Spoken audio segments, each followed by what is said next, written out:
muchas gracias, Rocío, por la presentación. Muchas gracias, bueno, a Ian Galarza por la invitación y a la gente del Estudio Muniz por invitarme a participar.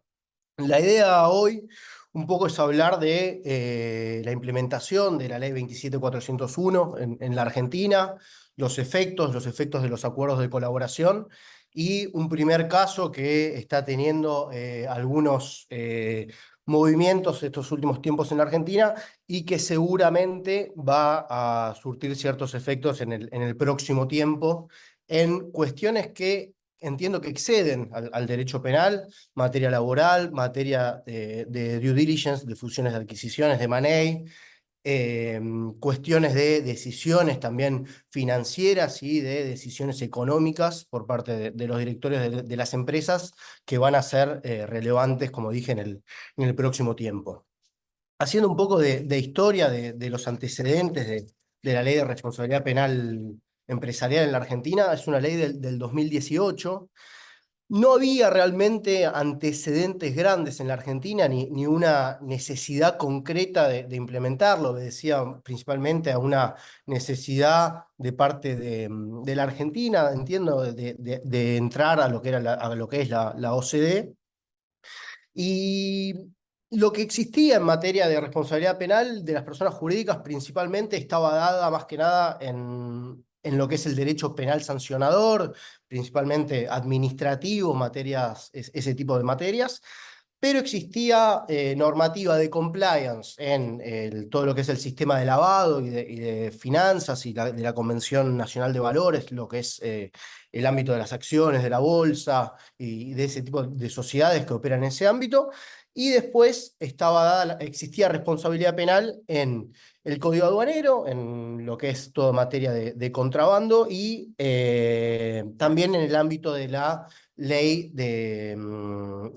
penal tributaria, la evasión de tributos, retención indebida de la seguridad social. Existía en forma bastante lavada, por así llamarla, porque la persona jurídica tenía un rol bastante subsidiario en el proceso.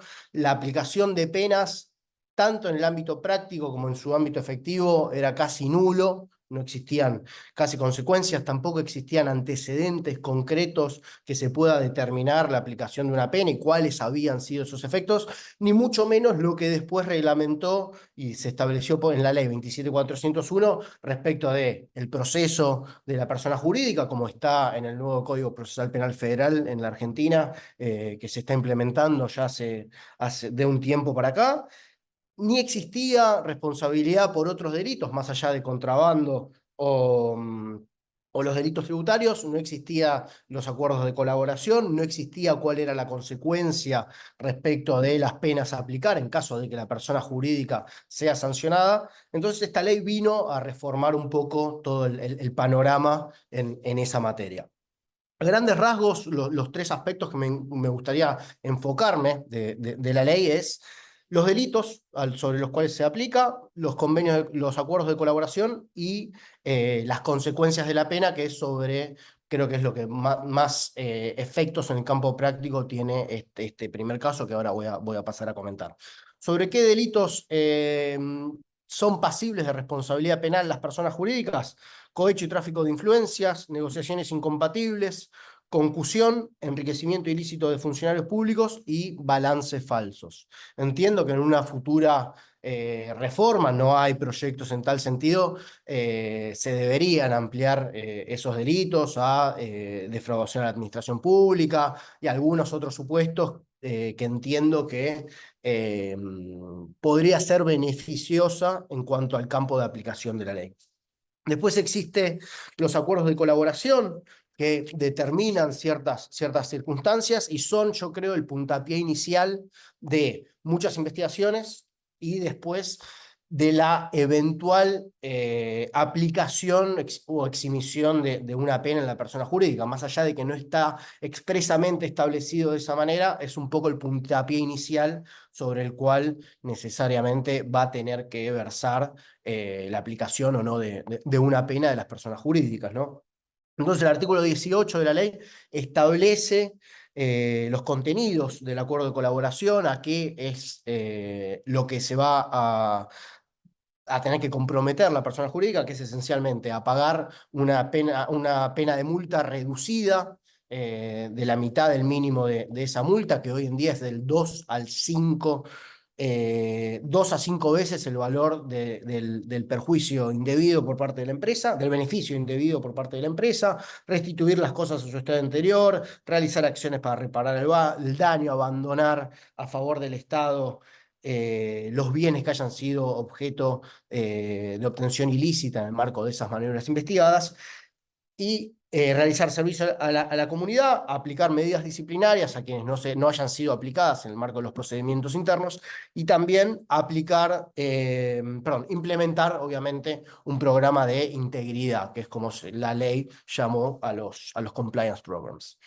Entonces, después surgen otras cuestiones en el artículo 9, que es la exención de pena. ¿Qué requisitos se establecen para la exención de pena?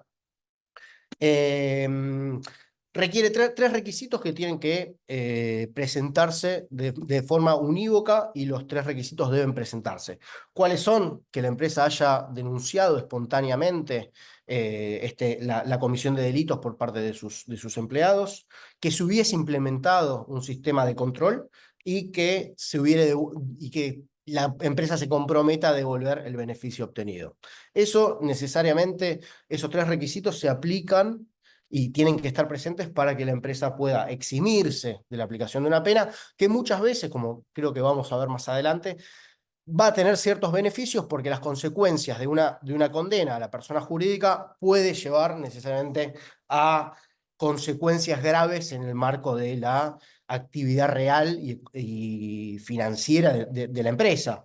Más allá de la multa, como dije antes, de 2 a 5 veces el valor, también existen las penas de suspensión total de sus actividades, la suspensión para participar en concursos o licitaciones públicas, la disolución y liquidación de la personería, siempre en caso que ella haya sido creada al efecto. Esto es un poco una obtención de parte de la jurisprudencia española, de que haya sido creada al fin de cometer estos ilícitos, la publicación en el boletín oficial de la sentencia o la pérdida de los beneficios estatales que obtuviere. Sin lugar a dudas, todas estas sanciones pueden ser muy drásticas para la compañía en ciertos casos y quizás puede resultar en cierta forma un aliciente para que se logren acuerdos de colaboración. Vamos ahora un poco al primer caso, ¿no? Es como al ser una causa en trámite, no quiero profundizar en nombres ni en cuestiones concretas, sino abstenerme principalmente al marco teórico. Es una empresa que tenía varias vinculaciones con el Estado a través de contratos de prestación de servicios de seguridad, en el cual, a raíz de una denuncia interna de una empleada, se pone en conocimiento del directorio que se estaban cometiendo diversos delitos, principalmente para mantener esos contratos que la empresa tenía con diversos organismos, tanto estatales como privados, particulares, que denuncian principalmente que para mantener esos contratos, se estaban dando pagos irregulares, sobreprecios y dádivas a funcionarios. Eso es principalmente las tres cuestiones. Esas dádivas se presentaban en distintas formas, tanto para garantizar la continuidad de los contratos, sino también para lograr lo que muchas veces en los programas de prevención se llama aceitamiento de pagos. Se lograba obtener antes del tiempo acordado pagos, evitando así cualquier depreciación de la moneda como puede pasar en nuestro país, y obtener obviamente el cobro de las facturas correspondientes con antelación a otros clientes antes del tiempo acordado. Entonces, la empresa se autodenuncia un poco, yo creo que queriendo primero, hace una investigación interna en la cual se recaba información, se realizan pericias, se toman declaraciones testimoniales a los otros empleados de rango medio que podían haber sido testigos, y se obtiene también información relevante de parte en los teléfonos celulares y otros elementos, computadoras, dispositivos electrónicos, que pertenecían exclusivamente y eran brindados por la compañía para estos empleados para llevar adelante sus funciones. Se los secuestra y algo que destaca la compañía desde un primer momento es, llevamos adelante esta investigación, demostramos que nuestro sistema de cumplimiento funciona, porque pudimos recabar una denuncia a tiempo, hacer una investigación independiente, obtener prueba y casi en cierta forma agotar la investigación y lograr una investigación contundente para después autodenunciarnos a la justicia, que logra así dos de los tres requisitos para la eventual exención de la pena en algún momento. ¿Qué dice la compañía también en algún momento? Y creo que es una cuestión bastante relevante a la hora de advertir la oportunidad o no de denunciar es, yo despido a estos empleados el día 1 con un estándar de prueba bastante bajo, el cual no es el mismo que yo voy a tener a los 8, 9, 10, 12 meses, un año de haber avanzado con la investigación, obtenido pruebas y eso me podría ubicar en una mejor posición ante el reclamo laboral que seguramente estos empleados me hagan por un despido sin causa. Seguramente pueda fundar mucho mejor esa causa a los 12 años, a los 12 meses ya terminada la investigación interna. Hace la denuncia, se autodenuncia y llega a un acuerdo de colaboración. Primero este acuerdo de colaboración se desarrolla en el marco de un acta de entendimiento para determinar cuáles serían las pautas de la investigación, en qué aspectos colaboraría la empresa para dilucidar los hechos, qué elementos aportaría y cuál sería su conducta a lo largo de la investigación.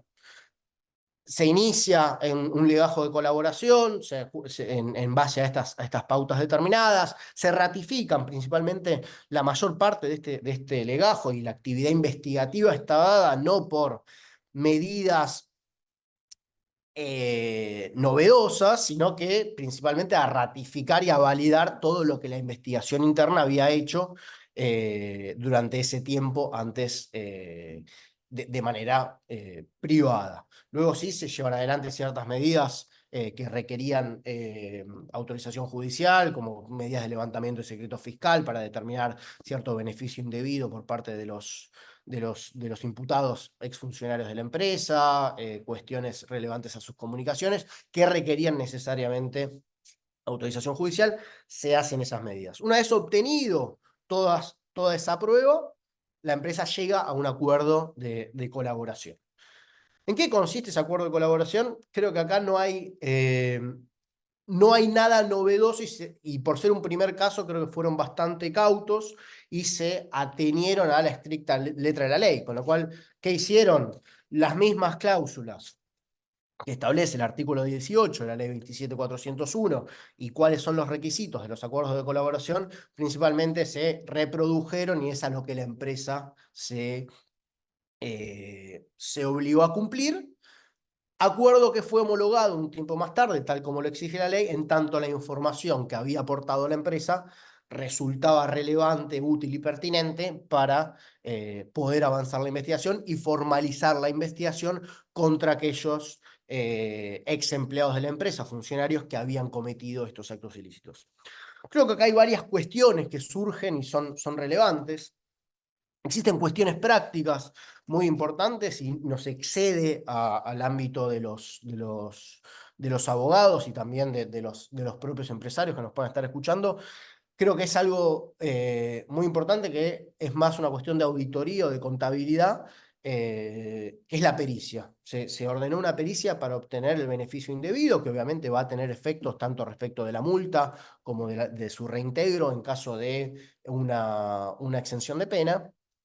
Y los elementos que se puedan aportar en la pericia, determinar cuáles son sus puntos de pericia para determinar este beneficio indebido, va a ser un aspecto principal. Ahí ya vemos cómo existe una cuestión interdisciplinaria entre varios rubros de profesionales que deben necesariamente intervenir en un expediente y la empresa también para garantizar, más allá del compromiso al cual se obligó de devolver el beneficio indebido, va a tener que protegerse y procurar que ese beneficio intentar que sea mínimo o cuanto menos lo más objetivo de acuerdo a la documentación que se haya presentado y determinar qué es beneficio, qué son impuestos, qué son gastos y qué son realmente servicios reales, por ejemplo, en este caso, prestados por la empresa y que obedecían al negocio real y que no eran parte de ese lucro, beneficio indebido o conducta prohibida que busca la ley prevenir y sancionar. Después otras cuestiones que se me ocurren, que son relevantes para tener en cuenta también para otras áreas no penales, es hasta qué punto se debe llevar la investigación interna, en qué punto debo agotar la investigación interna, en tanto se presentan delitos cometidos también con intervención de funcionarios públicos, hasta qué punto la empresa puede reservar para sí la investigación sin llevarlo a la justicia y en tanto esa denuncia sea autosuficiente o no y lo logro ubicar en una buena autodenuncia que pueda después llevarlo a una exención de pena. ¿Qué pasa, por ejemplo, también en materia laboral? ¿Debo despedir en este momento o debo despedir agotada la investigación? ¿Debo convivir en la empresa con esas personas a las cuales se está investigando internamente o eh, o se los debe expulsar con poca prueba, ubicándose en una posición menos privilegiada en el expediente? ¿Debo preservar esa confidencialidad necesariamente y no aportarla posteriormente al expediente laboral en defensa de los intereses laborales de la compañía ante el juicio de estos empleados despedidos? Creo que esas son las cuestiones a despedir y a considerar a la hora de adoptar alguna medida en materia laboral. Y después, otras cuestiones. ¿Qué rol debe ocupar la empresa dentro de la compañía, la empresa como persona jurídica, perdón? ¿Qué rol debe ocupar dentro de la investigación? ¿Debe esta ser procesada y ir al mismo ritmo que los imputados, personas físicas? ¿Se debe aguardar y esperar una condena o una absolución respecto de las personas físicas y luego avanzar contra la persona jurídica? Son cuestiones que la ley no es clara en eso, por más de que dice que todo debe ir junto. Existen ciertas diferencias que pueden llevar a consideraciones distintas y resoluciones distintas en la materia. Y por último, creo que es una cuestión más de M&A, de fusiones y adquisiciones, es qué pasa en materia de contingencia al adquirir una empresa, de estas contingencias penales que pudieran surgir. No solamente hablo de contingencias penales respecto de las personas físicas involucradas, la absorción de seguros o de riesgos procesales por parte por ejemplo, empleados infieles que ya están cometiendo delitos en el marco de ese proceso de fusión, y mucho más que pasa con las multas o la devolución de los beneficios indebidos en la compra de una empresa, cuando quizás se compró una empresa hace 5 años y ese delito no estaba siendo investigado y luego es puesto en conocimiento ante la nueva compra. Obviamente existen fondos de contingencia, existen distintas cuestiones de prevenir este tipo de contingencia futura, pero muchas veces son contingencias mucho más ocultas que lo que pueden ser juicios laborales pendientes, eventuales despidos, eventuales gastos, eventuales reclamos o juicios de cualquier índole que pueda tener la empresa latente. Creo que son todas estas cuestiones los aspectos que la responsabilidad penal empresaria, los convenios de colaboración y la eventual pena que una empresa puede afrontar por un proceso penal tiene efectos en otras áreas no penales que muchas veces son mucho más relevantes que la responsabilidad penal en sí y el mero hecho de una sentencia declarativa de responsabilidad penal. Y estos efectos pueden ser realmente gravosos para el resto de la actividad, principalmente económica, de las empresas. Bueno, muchas gracias y estoy a disposición al final para cualquier pregunta que quieran hacer. Gracias. Bueno, primero que todo, buenos días. Agradecer al Estudio Muniz por la invitación y en particular a Ian Galarza. En mi caso, yo hablaré sobre la evolución de la responsabilidad penal de las personas jurídicas en Chile. Al igual que el caso de Argentina, Chile implementa la responsabilidad penal de las personas jurídicas como consecuencia de requisitos para poder entrar a la OCDE, que es en general la razón de origen de la mayoría de las responsabilidades penales de América Latina, de todos los países de América Latina. En Chile en particular, esta ley se publica el año 2009, que es la ley 20.393.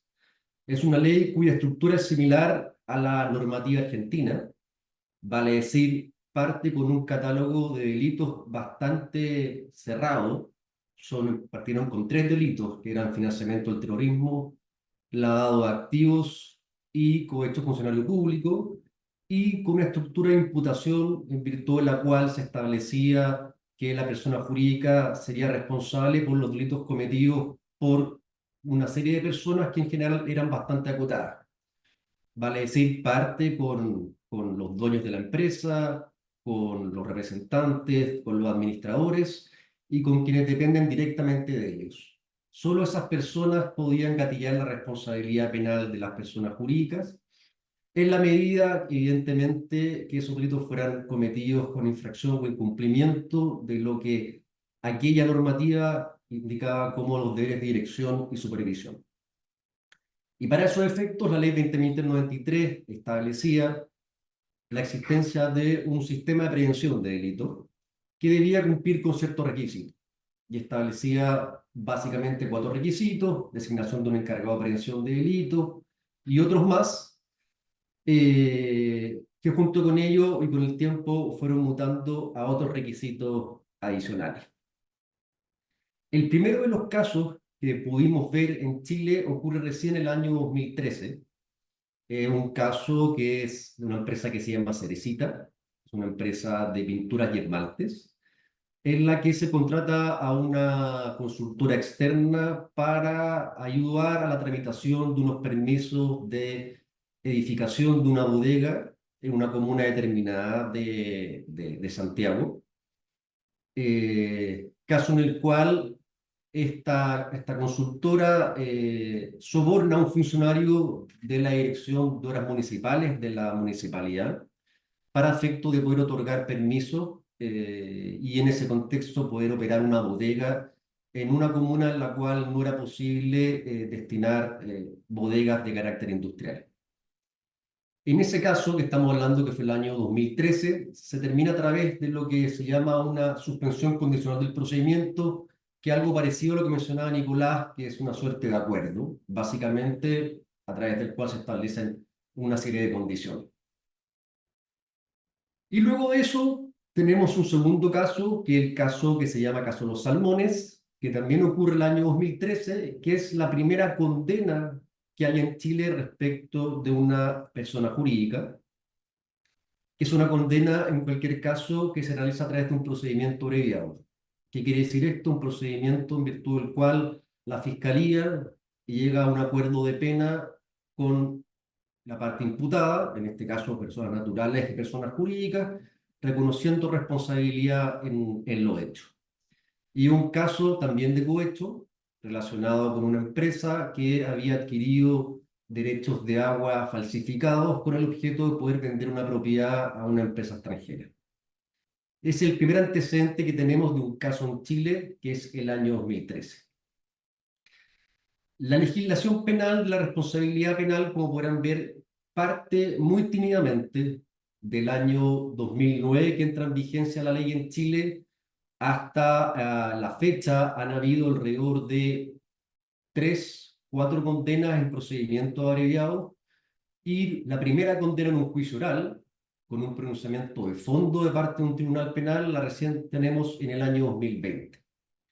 Que es un caso bien mediático, que es el caso que se llama Corpesca, en virtud del cual se logró establecer que un grupo de diputados fueron sobornados por una empresa de pesca para influir en la determinación de una ley de pesca y favorecer en definitiva a esta empresa. Este fallo es un fallo bien relevante porque entre otras cosas es el primer fallo que se pronuncia de fondo respecto de los requisitos que debe tener un modelo de prevención de delitos para poder estimarse hasta ese entonces como posible eximente responsabilidad penal. Luego me referiré a esto con más detalle. Y a diferencia de lo que ocurre, por ejemplo, en Perú, donde existe un decreto donde se regulan exactamente todos los requisitos que deben cumplir estos modelos de prevención para efectos de que la ley pueda considerarlos como completos, en Chile la verdad es que hasta el momento eso no ha ocurrido. Hubo una reforma de la cual me voy a referir después que profundiza algo más en eso, pero más allá de ciertos aspectos muy sustanciales en la ley, en Chile no existe un catálogo de requisitos determinado y por lo tanto este fallo es bien relevante porque viene a poner sobre la mesa asuntos que no habían sido discutidos en 11 años de vigencia de la ley a través de un pronunciamiento judicial. Y entre otras cosas, lo que dice este fallo es que esta empresa, que se llamaba Corpesca, si bien tenía implementado un modelo de prevención de delitos, no era un modelo que era eficiente y adecuado. En otras palabras, era un modelo de prevención de delitos de papel, que si bien tenía las designaciones formales de un modelo de prevención, en el sentido de tener un encargado de prevención de delitos, una matriz de riesgo y otros componentes que describe superficialmente la ley, en la práctica lo cierto era que era simplemente un modelo de papel. Y a partir de esto, el tribunal establece que ese modelo no fue lo suficientemente inidóneo, ¿no es cierto?, para efectos de poder establecerse como cumplimiento de los deberes de supervisión y dirección, y termina condenando a la persona jurídica a una pena de multa. Este caso recién lo tenemos el año 2020. Este caso genera, entre otras cosas, una reforma bien relevante, que es la reforma de los delitos económicos, que es una ley que se publicó en el mes de agosto del año pasado, que genera un cambio sustancial en la responsabilidad de las personas jurídicas en Chile y además de los delitos económicos, que es un tema que excede de esta presentación y de este webinar, pero que está directamente relacionado. Básicamente porque pasamos de un catálogo original, de la versión original de la ley, el año 2009, de 3 delitos, a un catálogo de más de 200 delitos. O sea, vale decir, hoy en día en Chile existe un catálogo de delitos base, en virtud de la cual las empresas pueden ser condenadas básicamente por todos los delitos que cualquier actividad económica puede cometer. Y junto con ello genera una serie de modificaciones relevantes que vamos a pasar a ver ahora en una presentación que voy a proyectar.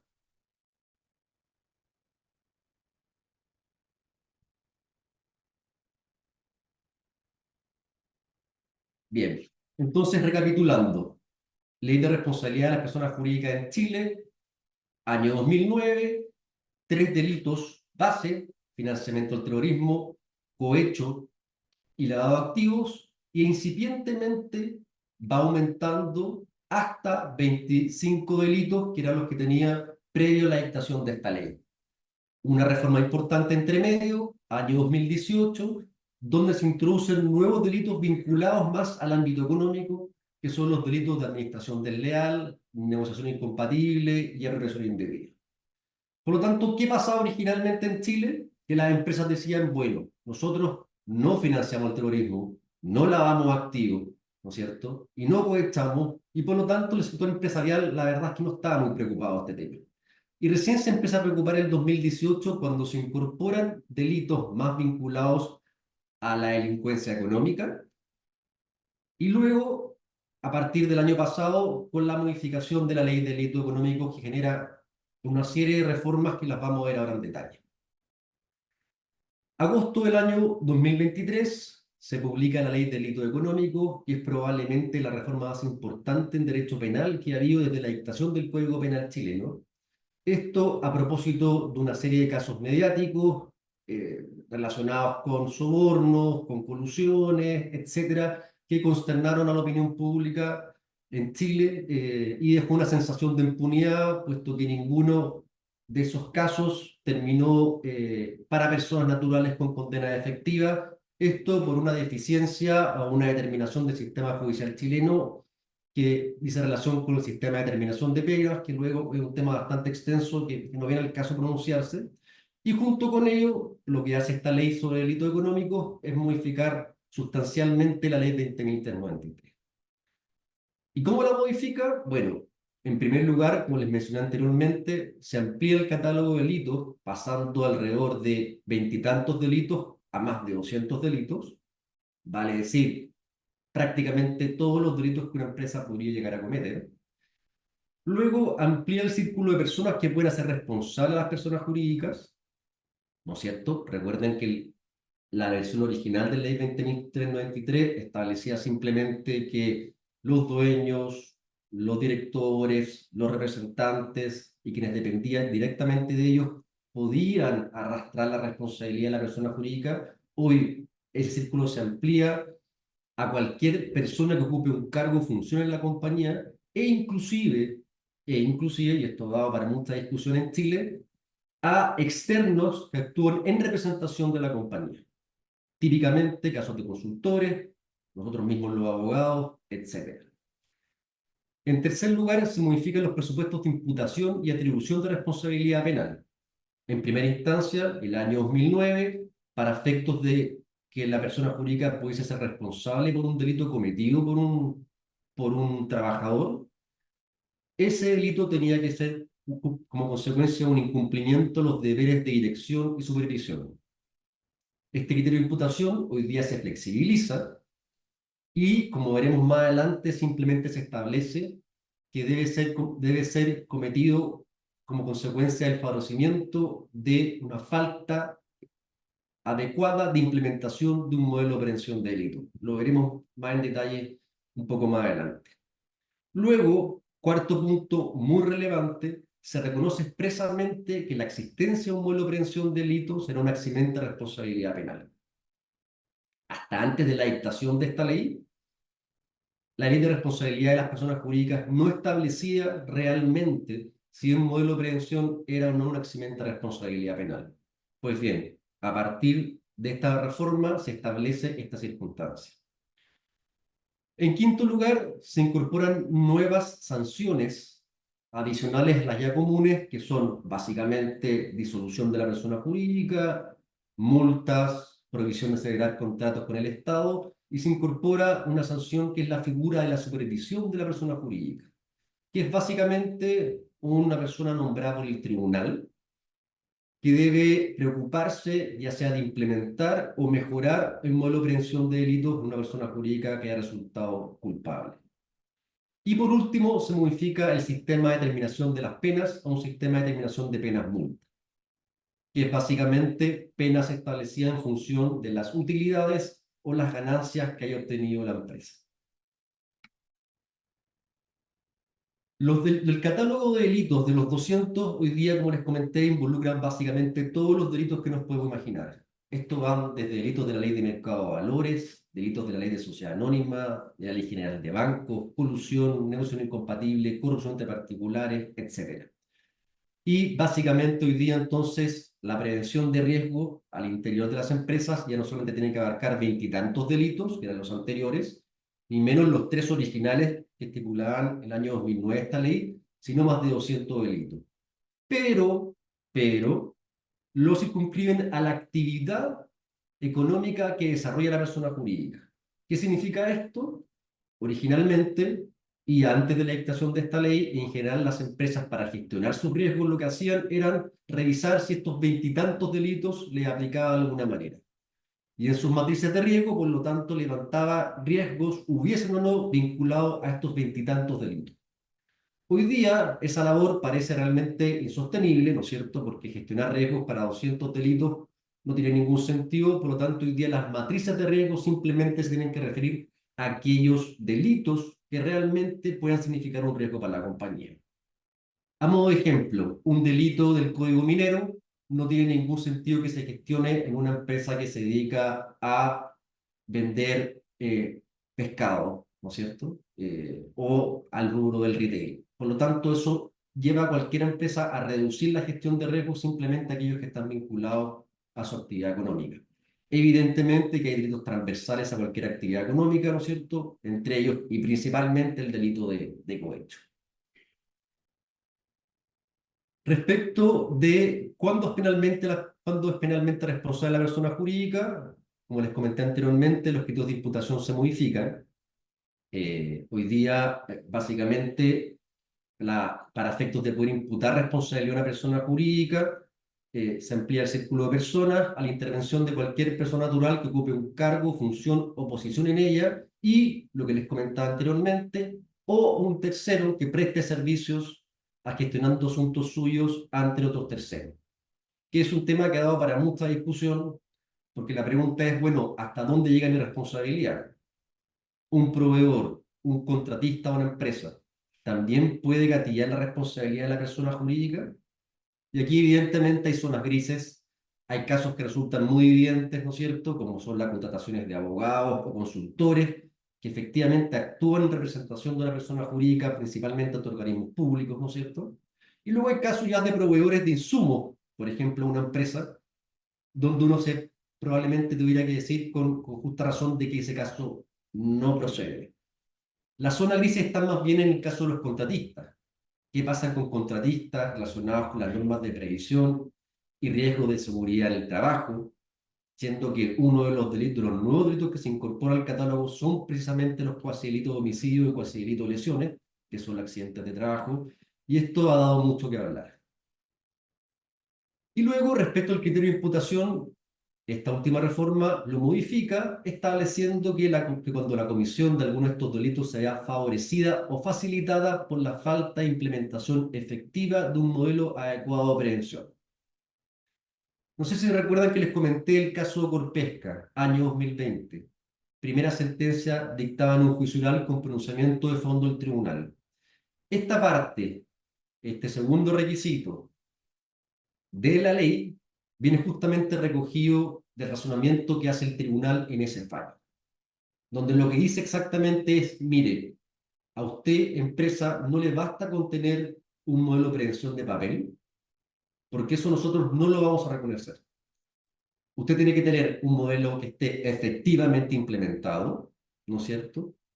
Y además que sea un modelo adecuado. Y por lo tanto, lo que hace esta ley es establecer requisitos en función determinada del objeto, de las complejidades y del tamaño de la empresa. Vale decir, yo una empresa que factura 100 millones de dólares le voy a exigir más a su modelo de prevención y una pyme chica entonces le voy a exigir menos, ¿ya? Pero en cualquier caso tiene que ser un modelo que esté efectivamente implementado y que sea adecuado. ¿Cuándo se puede eximir de responsabilidad a la persona jurídica? Y esta regla no ha cambiado, probablemente es la única de las cosas que se mantiene desde la versión original de la ley, cuando con anterioridad a la comisión de un delito se haya implementado un modelo que sea adecuado y efectivamente implementado, en la medida que considere ser irrazonablemente los elementos indicados en la ley. Y acá viene nuevamente una novedad, que es que, a diferencia de la versión original de la ley de responsabilidad penal de las personas jurídicas en Chile, esta ley profundiza un poco más. Insisto, esto no es suficiente.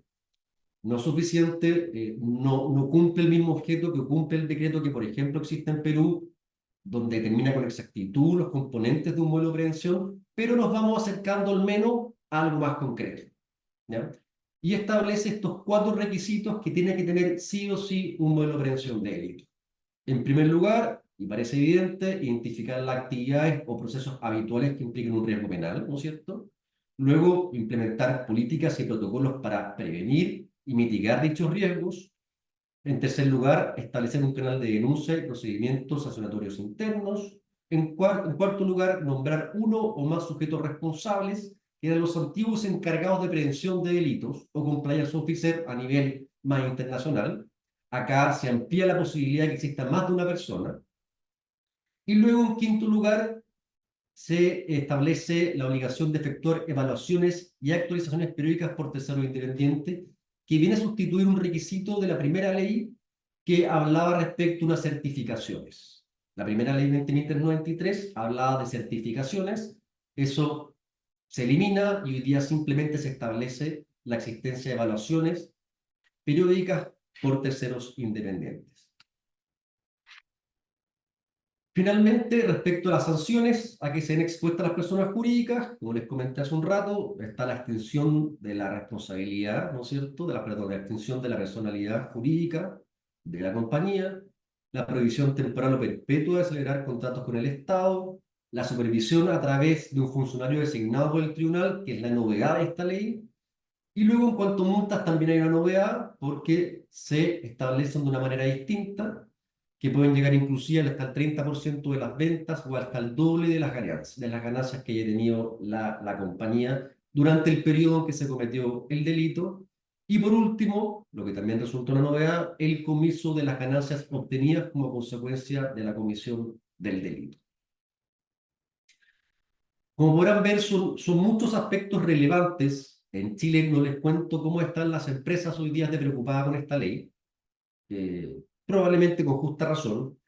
Estas modificaciones, si bien la ley se dictó en agosto del año pasado, para lo que dice relación con la responsabilidad penal de las personas jurídicas, se dejó un tiempo de vacancia, o sea que las empresas tuvieran tiempo para implementar y o actualizar sus modelos de prevención de delito, ley que entra en vigencia ahora el 1 de septiembre, vale decir, en unos pocos días más.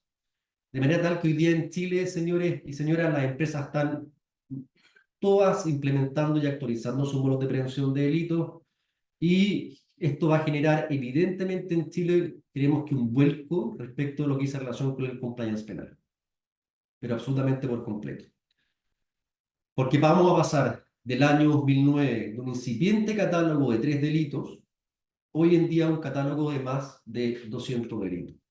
Y ya se ha visto la preocupación, para bien creemos, de las empresas de todo tipo de tamaños en comenzar a implementar modelos de prevención de delitos, porque se han dado cuenta también que de a poco la Fiscalía ha comenzado a investigar más responsabilidades penales de personas jurídicas y adicionalmente, y con esto termino, la ley facultó la posibilidad de que los privados que se pudiesen ver afectados en el contexto de un delito económico pudieran accionar penalmente no solo en contra de la persona natural que lo cometió, sino también en contra de la persona jurídica, cuestión que en las antiguas versiones de la ley 20.393 estaba de alguna manera vedado solo y exclusivamente para el Ministerio Público. Por lo tanto, ¿qué es lo que va a ocurrir muy probablemente? Que hoy día los que se vean afectados por un delito no solo van a iniciar acciones penales respecto de la persona natural que intervino en ese delito, sino también respecto a la persona jurídica. Y esto evidentemente va a generar una repercusión en todas las compañías, ¿no es cierto? Porque ya no solo se van a ver envueltas en una investigación penal que van a tener que defender los intereses del Ejecutivo, sino también que los intereses de la persona jurídica, y para ello la única forma de demostrar que no existe responsabilidad es justamente a través de la efectiva implementación de un modelo adecuado de prevención de delitos en los términos que establece esta ley, que como les comenté, entra en vigencia el 1 de septiembre de este año. Muchas gracias. Bueno, antes de comenzar, yo quisiera, para empezar por lo más importante, primero agradecerles tanto a Nicolás como a Eugenio la participación. Hasta este momento nos queda clarísimo la importancia de esta iniciativa para compartir, como dije en su momento, experiencias en otros países que ya vienen avanzando con la materia, ¿no? Desde acá vemos y sabemos un poco sobre el caso Cerecita, Corpesca, sobre la ley argentina, los acuerdos de colaboración que creo yo que sirven de insumo para proyectarnos qué va a pasar con nuestras normas, por la peruana tiene también estas aristas jurisprudencialmente, y también qué podría pasar con una reforma correctiva de la ley peruana, ¿no? Yo soy de las personas que cree que la ley 3424 empezó con una buena idea y ya las últimas reformas que han ido pasando están distorsionando la lógica que tenía primigeniamente. Pero bueno, para entrar en la materia sobre la actualidad del compliance en el Perú, en lo normativo y en lo jurisprudencial, hay algunas novedades. Bueno, como saben muchos, desde octubre del año pasado entró en vigencia una última reforma. esta ley ha sido bastante modificada, ha sido modificada por lo menos en 4 oportunidades, y la última modificación ha sido muy trascendente. ¿Por qué? Porque aumentó el catálogo de delitos significativamente, ¿no? Se han sumado a los delitos los tributarios, aduaneros, contables y contrarrestos arqueológicos. Y se ha completado la lista general de delitos contra el lavado de activos. En consecuencia, el día de hoy en el Perú, una persona jurídica puede ser procesada por corrupción, lavado de activos, financiamiento del terrorismo, eh, delitos tributarios, delitos contables, delitos aduaneros, y finalmente por delitos contra restos arqueológicos. Luego, se ha considerado que en caso participe en el delito un representante legal, director, gerente, un miembro de la alta dirección, en términos generales, participe en el delito, no se podrá aplicar la eximente de responsabilidad a favor de la empresa, sino que únicamente la pena podrá ser atenuada hasta un 90%, ¿no? Este es un cambio radical, como verán, porque el eximente era el gran factor que motivaba a las empresas para invertir en un compliance, ¿no? Esta modificación ha sido leída por muchas personas como un lado de una reforma negativa, pero lamentablemente el legislador está un poco reformando no con una visión o un plan, sino un poco para darle en el gusto a la OCDE, pues que el Perú está todavía en el proceso de implementación, de incorporación, y bueno, esa es la razón de estas modificaciones tan a veces contradictorias, ¿no? Luego, otro tercer aspecto importante es la cuestión de que antes en la ley peruana se decía literalmente, y esto es una particularidad de la normativa peruana, ¿no? Si el fiscal quiere promover proceso contra la persona jurídica, necesita un informe técnico de una autoridad que se llama la Superintendencia de Mercado de Valores. Sobre este informe técnico en el Perú, lo que está pasando es de que se ha emitido una norma que para mi entender es muy importante, que se llama los lineamientos de implementación, que te dice de forma pedagógica qué es lo que tiene que tener la empresa para demostrar la implementación y el funcionamiento del modelo de prevención en cada uno de los elementos o componentes del modelo de prevención. Eh, como decía antes, el fiscal debía pedir este informe, y el informe técnico era el que determinaba si existía o no compliance. Y en caso existiera, el fiscal no podía promover acción penal contra la empresa. Eso ha sido modificado ahora, diciéndose expresamente de que este informe solamente se tramitará en caso la empresa argumente tener compliance, y será un elemento de prueba más que el fiscal podrá necesitar, evaluar al momento de decidir si promueve o no acción penal contra la empresa. O sea, de una condición de procedibilidad inequívoca, indispensable para probar acción penal, esto ha cambiado a ser un elemento más que el fiscal deberá valorar si quiere proponer que la empresa sea incorporada al proceso penal como tal, ¿no? Estos son los cambios más radicales que ha habido en lo que es la modificación legislativa de la Ley 31740 de octubre del año pasado. Como se imaginarán, lo que viene pasando en este momento en las empresas en el Perú es empezar a actualizar los modelos de prevención, ¿no? Empezar a actualizar conforme a estas reformas legislativas, ¿no?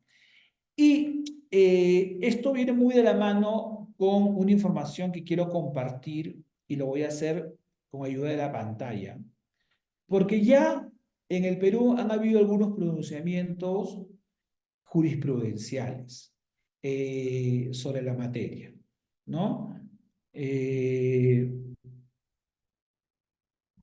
Ha habido, por ejemplo, hasta 3 pronunciamientos jurisprudenciales que podemos mencionar en este momento, ¿no? 2 de la Corte Suprema y 1 de un juzgado de investigación preparatoria, ¿no?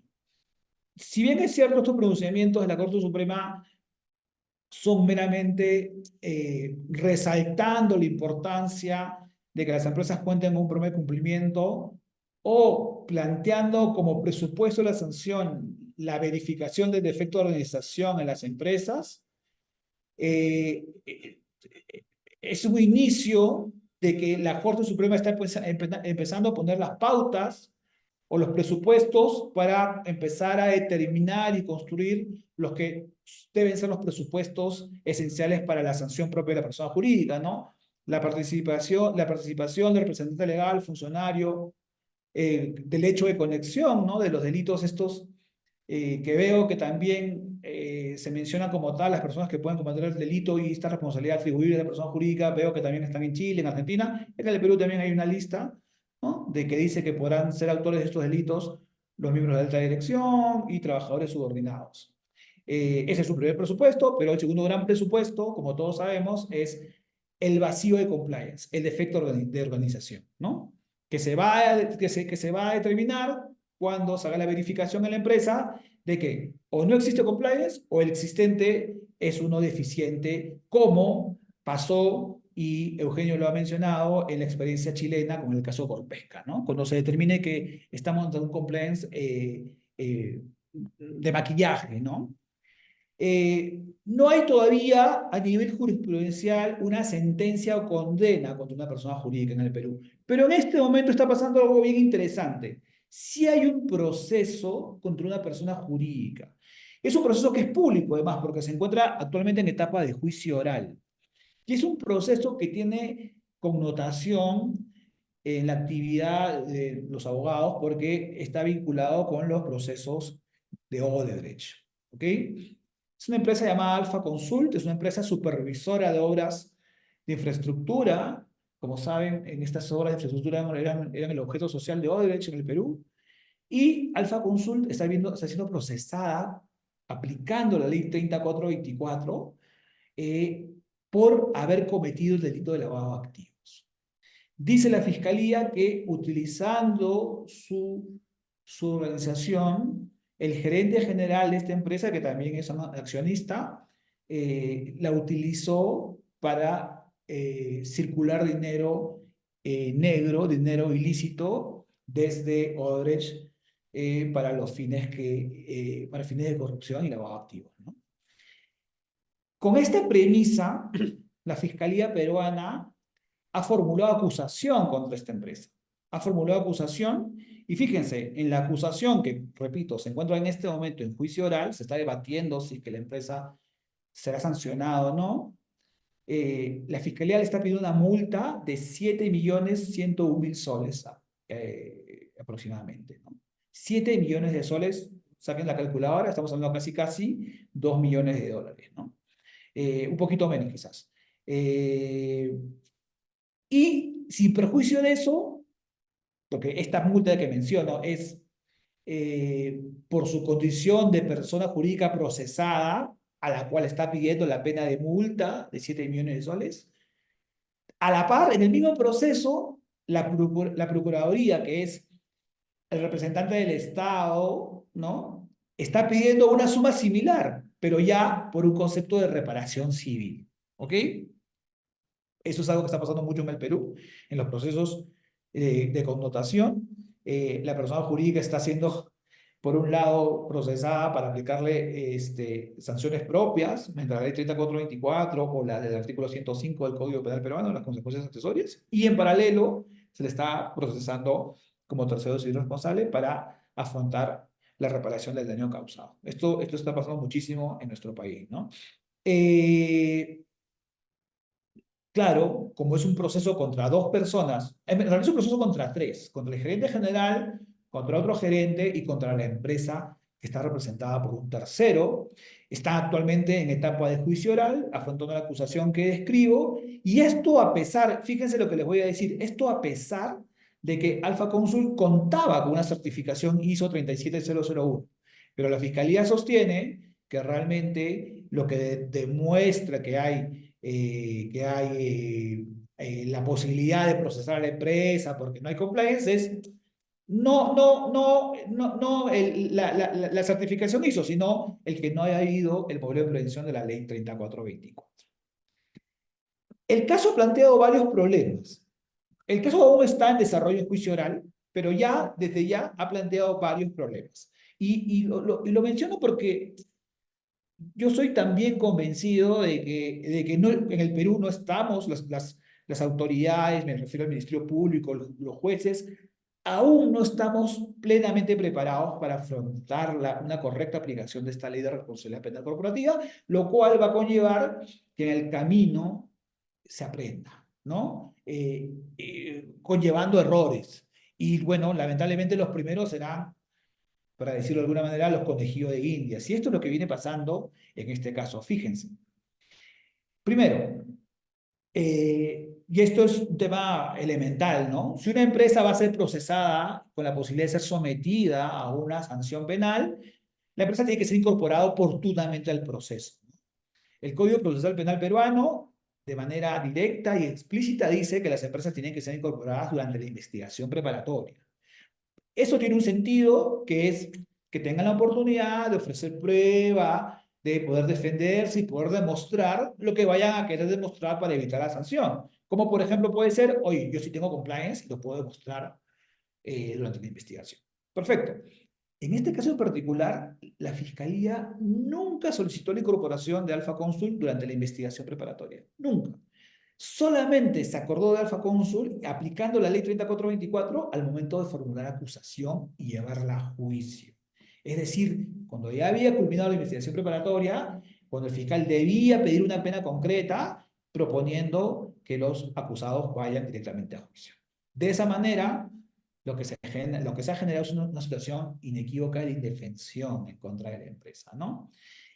Por ende, Alfa Cónsul nunca tuvo la oportunidad tampoco de argumentar tener compliance, ¿no? De pedir este informe de la SMV, ¿no? Situación particular en el caso de ellos, porque como dije hace un segundo, ellos tienen la ISO 37001 más el modelo de prevención como tal, tiene sus diferencias, y eso sí no lo tenían, ¿no? Pero más allá de este detalle, la cuestión es de que el hecho que no se les haya incorporado según lo que dicta la ley, en el momento que dicta la ley, como es durante la investigación preparatoria, le priva de oportunidades de defensa y oportunidades de plantear, por ejemplo, que requerían el informe técnico del SMV para técnicamente discutir cuánto de compliance tenía, ¿no? Porque probablemente no podían no tener el modelo de prevención completo, pero sí algunas políticas o controles que le hubiera permitido argumentar que lo tenían de forma parcial, por lo menos, ¿no?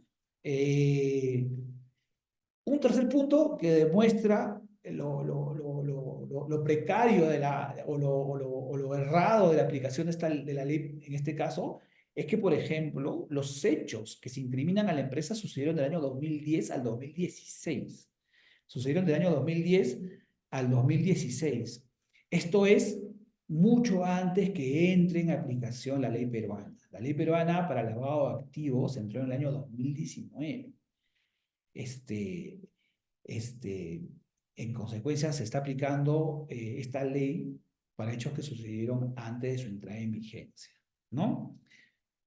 Luego, en la argumentación de la acusación o cuando el fiscal ha tenido oportunidad de hacer sus planteamientos durante el juicio oral, el fiscal no está, la fiscalía no está explotando o respetando, diría yo, el fundamento principal de la sanción a la propia persona jurídica, que es la existencia de un defecto de organización, el vacío de compliance. No, no hace eso, sino repite la participación fáctica de las personas naturales procesadas, esto es el gerente general, como sustento para la sanción a la persona jurídica.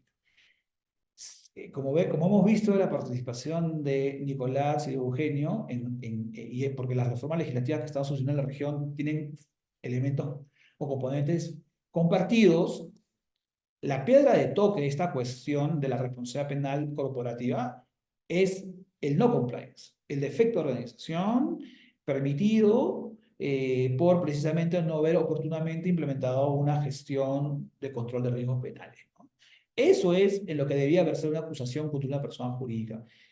En este caso, la Fiscalía omite eso, a pesar de lo cual ha acusado, pidiendo una pena importante, y cuando es emplazada para sustentar por estos fundamentos, acude a repetir el sustento fáctico de lo que es la incriminación contra la persona natural procesada, que es otro sujeto procesal con presupuestos totalmente diferentes. Y finalmente, el monto, este monto de más de 7 millones de soles, no se sustenta en los criterios de determinación de multa que están planteados en la propia ley, ¿no? Sino que, lamentablemente, se ha tomado como elemento o factor o para determinar este quantum el lucro cesante que supuestamente argumenta el fiscal que se ha conllevado, ¿no? que ha sucedido, ¿no? Cuando sabemos todos que en la ley hay criterios propios para la determinación de la multa, como es el incumplimiento de políticas internas, el daño causado, la denuncia oportuna, el comportamiento de la empresa posterior al delito, en fin, ¿no? Como verán, en el Perú, más allá de la reforma legal que ha conllevado que las empresas, así como en Chile, se apuren a actualizar su modelo de prevención y poder hacerlo acorde a los lineamientos de este documento que mencioné, los lineamientos de verificación del SMV, está también ya entrando a una etapa jurisprudencial, ¿no? Estamos entrando a una etapa en la cual hay pronunciamiento de la Corte Suprema, pronto llegará alguna condena probablemente, o pronto llegará algún más procesos como el que mencionó de Alfa Cónsul, ¿no? Y la idea de esto, pues, es ver qué está pasando. Lamentablemente yo creo que este proceso de Alfa Cónsul se debería caer por los errores capitales que he mencionado. Sin embargo, y esto lo digo ya a modo de reflexión para culminar, la idea de estas charlas y de esta posibilidad de compartir experiencias y enseñanzas y lecciones con experiencias propias y ajenas es evitar que ustedes sean los conejillos de Indias, ¿no? Sean los próximos conejillos de Indias y estén lo mejor preparados ante una eventualidad, lo mejor preparados ante el emplazamiento del Ministerio Público, Dios no quiera, pero de suceder, tengamos un modelo de prevención debidamente implementado, acotado o guiado por los lineamientos de verificación, de ser posible con una certificación sería excelente, y para de esa manera, de forma oportuna, evitar que se aprenda de la materia procesando a nuestras empresas, ¿no? Para culminar, y antes de pasar a la ronda de preguntas, nuevamente yo le quiero agradecer la oportunidad a Nicolás Vinuesa y a Eugenio Merino. Son dos profesores excelentes que están haciendo, como vieron, una buena práctica legal en sus países, sobre todo en esta materia. Ese fue el motivo por el cual los invité. Y espero también de antemano, doctores, antes de culminar mi participación y pasar las preguntas, comprometerlos por una siguiente jornada cuando ya la materia avance y haya más información que podamos compartir con nuestros clientes. Muchísimas gracias. Entonces yo quisiera aprovechar estos minutos para hacerle un par de preguntas tanto a Eugenio como a Nicolás. Eugenio, yo tengo una duda y aprovecho tu participación para hacerte la siguiente consulta. La ley de delitos económicos chilena, como dijiste, ha ampliado dramáticamente el catálogo de delitos. La normativa chilena sigue manteniendo la posibilidad de la certificación de los modelos de prevención, y de ser así, esa certificación involucra también la identificación de riesgos penales, porque algo que me llama la atención de este catálogo tan amplio es que el levantamiento de riesgos va a ser pues, una labor bastante compleja, ¿no? Y bastante extensa. Entonces, quisiera saber si ese aspecto va a ser también certificable conforme a la normativa vigente chilena, ¿no?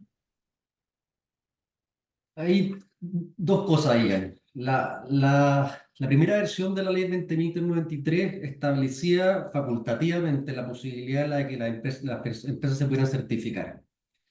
La idea original en esa versión de la ley era que esta certificación, esto fue al momento de redactarse la ley, sirviera como una especie de eximente de responsabilidad, cuestión que nunca se llevó a la práctica, nunca se implementó.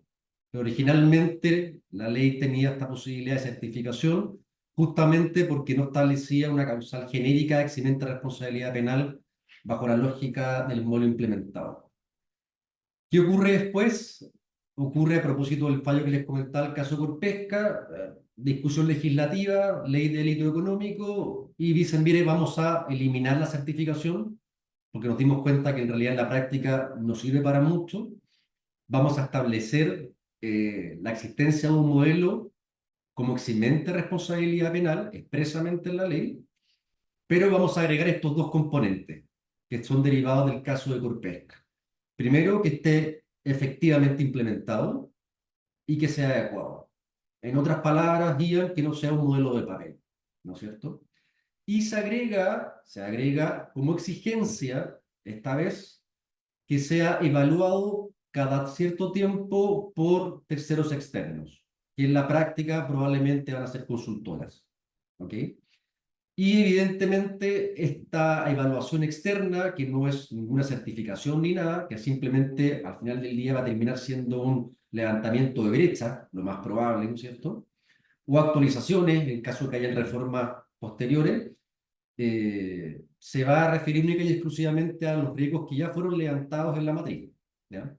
Y por lo mismo, y coincido contigo, claro, el gran temor de las empresas eran, bueno, ¿y cómo yo voy a levantar riesgo respecto a 200 delitos? ¿Ya? O sea, cuando supieron de que el catálogo se emplea a más de 200 delitos, todas las empresas quedaron sumamente preocupadas, pero al mismo tiempo la lectura que uno le da a la ley era que lo restringía a la actividad económica, ¿cierto?, propia de la empresa.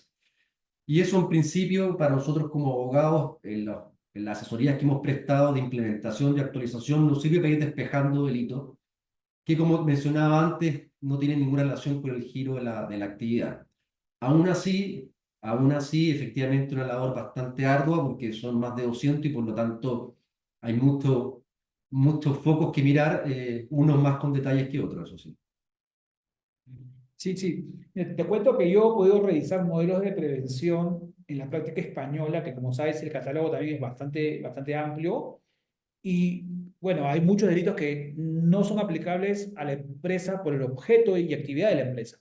Entonces, lo que están haciendo allá es acotar el análisis únicamente a los delitos que serían sí, que podrían suceder conforme a la actividad de la empresa y el mercado en que se maneja. Y los otros no, ya no entran al análisis por más riesgo cero o mínimo que fuere, ¿no? Y de esa manera ya acotan el alcance del análisis del levantamiento de riesgos. Nicolás, yo tengo una pregunta para ti respecto a la materia que planteaste. Aclárame un punto. En lo que es acuerdos de conformidad o acuerdos de aceptación de la responsabilidad, ¿estos podrían hacerse incluso antes de que la empresa sea emplazada eh, por la fiscalía o por el poder judicial en tu país? ¿Es posible de que uno como empresa, te pongo este supuesto, que además dicho se pasa, seguramente en sus países pasa, acá en el Perú está pasando ya, que la empresa descubre que en su operación hay un delito, ¿no? Entonces tiene la pregunta es, ¿qué hago con esta información, no? Entonces, una de las alternativas es, oye, lo comunico oportunamente a la autoridad y esto qué va a conllevar para la empresa, ¿no? Seguramente va a haber una investigación, todo, pero, a ver, si la empresa está muy involucrada en los hechos, podría plantear el acuerdo antes que la fiscalía decida procesar a la empresa, antes que que la empresa sea procesada o acusada. ¿Es posible esto? Y si es así, ¿qué beneficios conllevaría? Sí, la realidad es que a diferencia de, por ejemplo, lo que pasa con los particulares, en la cual, por ejemplo, el acuerdo de arrepentido se puede dar solamente hasta la elevación a juicio. En el caso de las personas jurídicas, los acuerdos de colaboración se pueden acordar hasta la citación a juicio, que es el momento de ofrecimiento de prueba previo al debate oral, con lo cual veamos que el espectro es más amplio para las personas jurídicas. En este caso, en el caso que yo mencioné, casi que la esencia de la investigación es el acuerdo de colaboración. La denuncia se inicia con la autodenuncia de la empresa aporta la investigación interna completa y casi inmediatamente, a los 8 meses, esto es por leer la causa, a los 8 meses de acordadas las pautas del acuerdo, se celebra efectivamente el convenio de colaboración y a los 2 meses se homologa ese acuerdo de colaboración, dando por válida toda la información procesada. Entonces, sí, yo creo que en primer lugar, casi como un requisito de la exención de pena y la demostración de que el programa de cumplimiento es efectivo, la ley argentina exige mucho al programa de cumplimiento. Lo pone en un lugar muy fuerte en la determinación de responsabilidades, la prevención de riesgos y la advertencia a tiempo de la comisión de delitos en el interior, en el seno interno de la empresa. Entonces, sí, la respuesta creo que es positiva. Tiene que. La carga del acuerdo de colaboración depende mucho de la fiscalía, perdón, de la empresa, y es muchas veces previa a una imputación formal por parte del Ministerio Público. Gracias, Nicolás. Clarísima tu respuesta. Doctores, por parte de quien les hable y por parte del Estudio Cuñiz, nuevamente las gracias por la participación. Desde ya los comprometemos por una siguiente oportunidad para poder avanzar con la materia y poder compartir información. Les mando un abrazo y muchísimas gracias también a todos los asistentes. Que estén bien. Muchas gracias, Ian, y bueno, nada, aceptamos y tomamos el compromiso de otro futuro webinar, así que ahí estaremos organizándolo. Muchas gracias por la invitación. Muchas gracias. Que estén bien. Un abrazo. Chao, chao. Hasta luego.